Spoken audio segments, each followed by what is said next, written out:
24-এর পরবর্তী বাস্তবতায় একটি বিশেষ গোষ্ঠী যারা শিক্ষার্থীদের বারবার বায়াস্ট করেছে, মিথ্যাচার করেছে। আমরা আর কখনো এই বাংলাদেশের কোনো স্বৈরাচার ফ্যাসিস্ট জন্ম নিতে পারবে না। তার জন্য যে ধরনের লড়াই সংগ্রাম করার মানসিকতা প্রয়োজন ছাত্র পরিষদে রয়েছে।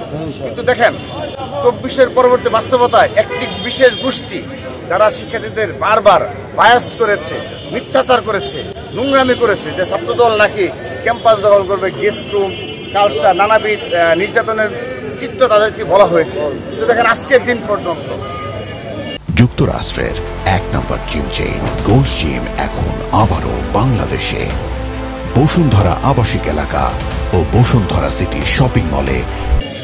বাংলাদেশের কোনো ক্যাম্পাসে এই ধরনের কোনো ঘটনা কি ঘটেছে?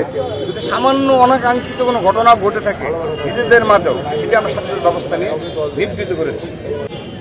ডাক্তার মিলন দিবস উপলক্ষে, তার 35তম শাহাদাত বার্ষিকী উপলক্ষে আজকে এই আমরা শ্রদ্ধা জানিয়েছি। তো অবশ্যই প্রাসঙ্গিক, ডাক্তার মিলন যে কারণে, যে প্রেক্ষাপটে এই স্বৈরাচার বিরোধী আন্দোলনে একজন সক্রিয় কর্মী ছিলেন, ডাক্তারদের সক্রিয় কর্মী ছিলেন, যে আবেগ অনুভূতি নিয়ে তিনি রাজপথে ছিলেন এবং হত্যাকাণ্ডের শিকার হয়েছেন, ঠিক একই আবেগ অনুভূতি নিয়েই 24-এর যারা রাজপথে ছিল তাদের মাঝেও একটি ফ্যাসিস্ট স্বৈরাচারকে বিদায় করানোর জন্যেই সবাই রাজপথে ছিল।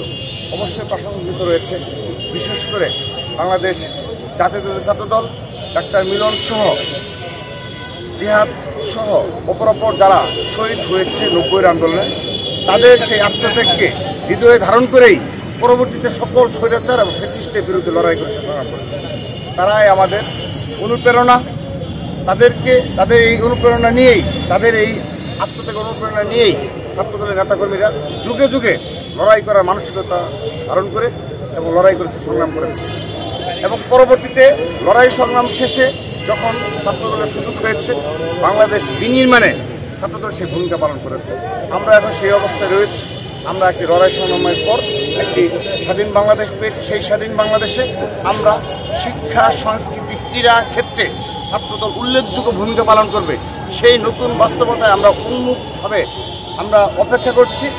আমাদের বিএনপির ভারপ্রাপ্ত চেয়ারম্যান জনাব তারেক রহমান, তার যে 31 দফা রয়েছে, সেই 31 দফার আলোকে সকল সেক্টরে তিনি যদি বৈপ্লবিক পরিবর্তন নিয়ে আসতে পারেন, সেই পরিবর্তনে ছাত্রদল নব উদ্যমে তার পাশে থেকে ক্যাম্পাসগুলোতেও এই শিক্ষা, সংস্কৃতি, ক্রীড়ার ক্ষেত্রে একটি নবজাগরণ সৃষ্টি করবে ইনশাআল্লাহ।